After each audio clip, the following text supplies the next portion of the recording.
Yao Ejeminta, as always, and then Susu Graham, my two players to do the job for me today on the pitch. Our last season, maybe it's also our final of the season. What's there to win? What's the trophy? But it's good to see you guys. Yeah, how you doing? Yeah, I'm doing well. Susu. Can't complain. Grace, actually, I don't like you. You said the season is over, so you're a bit down. Oh no, I'm actually in a great mood. Okay. I love football, but it's also a job, so I get to rest more, so I can't complain. Okay. But the break is too long. It's too long, yeah. Like the 2 months is long. I saw something. So 3 weeks will be okay. Yeah, even if you say 2 months, it looks like we've sugar-coated it a bit. Let's use like the numbers. 81 days. 80. So the last time I saw was 81 days or something like that. Oh, no, because Community Shield will come a week before. But I don't think so it's make that it like big a deal. So make it like 70 or No, 73, 73 days. Yeah, Charlie, or 74. No, I that's don't too think much. it's a big deal. I mean, think Club about World it. Cup. The Club World Cup is coming Yeah. next week, next 2 weeks. After that, there's going to be preseason games. And after that, there's Community Shield. But you see that I don't watch. I don't watch preseason games. That's why. Yeah, I don't watch preseason games, but at least it will bring about issues we'll talk about. Yeah. Transfers will come in. at least give you a fair idea of what the teams will do next season. I think 2 weeks maximum. That's when something heavy on football wouldn't be You have to be really honest. much. If in it's the not the news. football they are playing, the discussion is not. It doesn't move me as much. I understand that. Transfers are okay, Yeah, but transfers- like transfers will do. I want teams to lose. Then we can say hey, you've lost. Yeah. You didn't do well. The Club World You Cup know. will get it done. Okay. I mean, to an extent. let's bring our viewers just how the table fared after the final game. So let's look at the top 10 and then we'll look at the bottom. The teams who are heading into the championship, the teams who went to Europe. And I mean, we know that champions were Liverpool. So yeah, Liverpool top for you, 84 points, followed by Arsenal, 74. Manchester City are third. They finished third with 71. Chelsea, 69. Newcastle United, 66. So that's your top 5 for the Champions League. If then you add Spurs to it, you have 6 teams playing in the UEFA Champions League next season. For the Europa, there is Aston Villa together with Crystal Palace for the Europa League next season. And then the Conference League, you have Nottingham Forest, who finished 7th. And then that final game against Chelsea was really good. 8th, we have Brighton and Hove Albion, AFC Bournemouth. Brentford finished 10th with 56 points. Now let's look at the other side of the table. First top half finish. Yeah, top half finish. And I yes. think Bournemouth as well. They are first As well, top yeah. half So finish, in as much as they missed out on Europe, it was still, they'll probably look at it as a good season. 11th went to Fulham, Crystal Palace 12, FA Cup champions, of course. They'll play in the Europa next season. Everton, they beat Newcastle United on the final day. Everybody was shocked at that they result. couldn't change their position and they did. Exactly. So they were doing it for the love of the game. Yeah, West Ham United finished 14th. Manchester United, they beat Aston Villa on the final day by 2-0. But yeah, they finished 15th. Wolverhampton Wanderers 16th. Spurs, Europa League champion 17th. Leicester, Ipswich, Southampton will be playing in the championship next season. So Burnley, Leeds United and Sunderland replace those 3 teams in that space. So that's it. That's how it ended after week 38. We'll be talking a lot. We'll be asking several questions, what it means. I mean, the teams who clinch European football next season. And of course, we'll start off with Liverpool, what it means for them and what to expect. Arne Slot has started work. We've seen several rumors about chasing Florian Wirtz. So let me just ask Susu, quick thoughts on Liverpool's season. I mean, the final game ended 1-0 draw. Salah scoring his 28th goals? I believe that was 29. 29. Okay. Oh, he said so 29 goals, 18 assists. He couldn't break that record for the assists that Thierry Henry is holding. So he did so in 202-203. At least he got the most for the goal goals and involvement. assists combined. Yes. So that's in the one assist to 38 be happy game about. season. Yeah. So that is there's a record there. Okay. So quick thoughts on Liverpool. I mean, we've said a lot about people are looking to like denigrate what Liverpool did, said it wasn't a competitive season. The other teams did not show up. I'm one of them. Don't say Yao Ming. And he's under. Yeah, So a lot of people, but look, Liverpool won't care. It's 20 titles, tied with their arch rivals Manchester United. How good have they been? And what do you think are the expectations for them next season? I think a lot of people would be expecting that they'll do more than they did in the previous season. Well, of course, once you win the title, everyone is looking at you that the minimum is second. You have to defend your title honorably.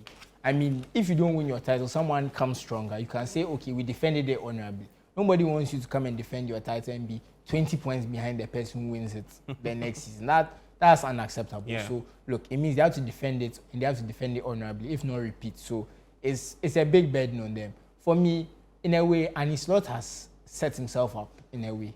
Because... Oh, really? No, in the sense that there wasn't much expected of him going into the season. Okay. I mean, we can all agree here that everyone thought if Liverpool finished second, they would have done well. Everyone saw them as third, if not fourth. Yeah. Some even had them as fifth. Yeah. So for him to come and win the title in his first season, he's created this air that I'm a title-winning manager. So now every year I have to be in the title race. But he's now making it his team.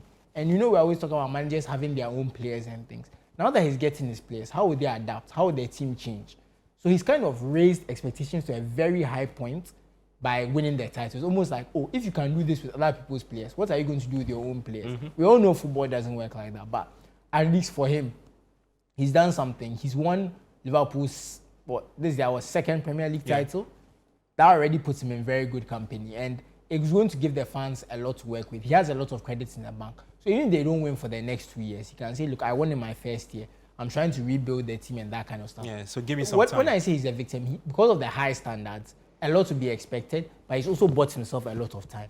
Liverpool fans be like, okay, let's let him do his thing. Let him cook. Let him, give him the ingredients he wants and he'll make magic. So it goes both ways. The standards are higher now, but you've bought yourself a lot of time. Because if they had finished fourth, you go into this season, people are thinking to yourselves, why have we hired this guy? He's taking us backwards. So it goes both ways, but very impressive from Liverpool. Very, very impressive. Yeah. When you look at the transfer stories that have begun to emanate, of course, there are rumors now until everything is official.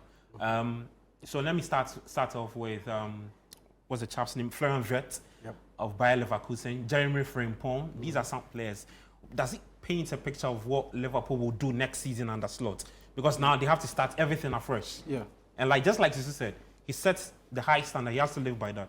Oh yes. The thing is, once you are successful, you just don't stop. You have to keep on going. And one way of sustaining your success or even building on it is by making some changes, making some tweaks, and reinforcing in some areas. And when you look at Liverpool, the midfield needs a bit of reinforcement because and Slot, he showed a bit of hesitancy going to his second unit. He didn't really trust members of his second unit. I mean, Harvey Elliott is talented.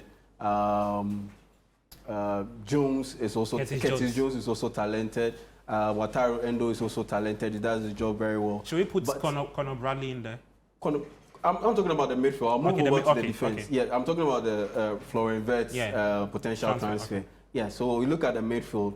Yes, they have some solid players in the second unit, but you look at Arne Slot and the way he was hesitant going to his bench and calling on some of those players to replace either Grafenberg or McAllister or Soboslai when maybe there was fatigue or some injury or some suspension in there. You could tell that he wasn't too comfortable with those players. He didn't trust his bench enough. He didn't trust his bench enough. And it got to a point, it looked like he was coming back to bite him. But which fits into my point that they didn't get enough of major competition down the stretch for the other teams to capitalize on that issue. And so he knows that he got a bit of a scare in his first season and he got away with it. And so he cannot play that risk game again next season moving forward. And that's why he's going in for a guy like Florian Wirtz. It looks like Wataru Endo will stay, and per what he said in the recent reports, that it's very likely that he will stay. Once he stays, then it means that you already have the backup for Ryan Grafenberg in place. But what do you do when, let's say, Soboslai is not available, McAllister especially is not available? Can you trust Harvey Elliott? Can you trust Curtis Jones? Yes, they show some quality here and there, but they are not consistent enough. And if you want to improve on what you did this season, particularly next season's Champions League, yeah, you have to go in for a guy who is way a cut above those guys. And that's why he's going for Florian Wirtz. And I understand that totally very, very well. Now, looking at the defense, bringing in a guy like Jeremy Frimpong, I think it also works. It works? It also works. But I'm looking towards the left wing back, what they are going to do over there, because clearly Tsimikas has shown that he's just okay. He's just okay, but it doesn't take you. He's not a good backup. We're hearing Robertson. Milos Kerkers. Yes, that's I was true. moving to that. And Robertson, I believe next season is his final season at Liverpool, and already you can see his performances ticking down a little bit. So if they can bring in a guy like Milos Kerkers, that would be great. And I think they need another central defender, because again, he's shown that he doesn't trust Jarrod Konsa too well and too much. We saw that in I think the final 2 games. Yeah, also. he doesn't trust him that well, and so they will need to bring in another central defender. And Joe Gomez also has some injury issues that he has to deal with. So yeah, bringing in another central defender would be great. But so far, looking at the players that they are reportedly interested in and are close to signing, I think he's doing a fine job so far. For him. Charlie, but I mean, I feel sorry for them. So I feel sorry for Bournemouth. It means that they'll lose about 3 or 4 players. I mean, they've already lost Dean Hoyson is gone to and Madrid. Milos Kerkez is also likely on the way. If everything is okay. Semenyo? Maybe. I don't think Semenyo will move. I don't think I've not Semenyo heard will any concrete links for Semenyo right now. But I believe for Bournemouth, if they get, they've got 50 million for Howson. You get another 50, 40 million for Kerkez. I'm sure for them that's enough. They will tell themselves that, look, we sold enough.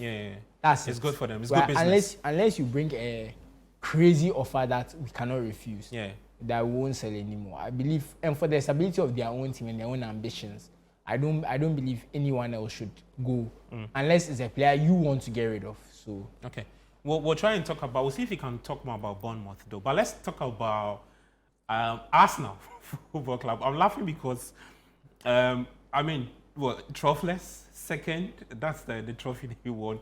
But I've seen this funny conversation about what the money they got from finishing as in the semi-finals of the UEFA Champions League, and what the money they also got in placing second in the EPO.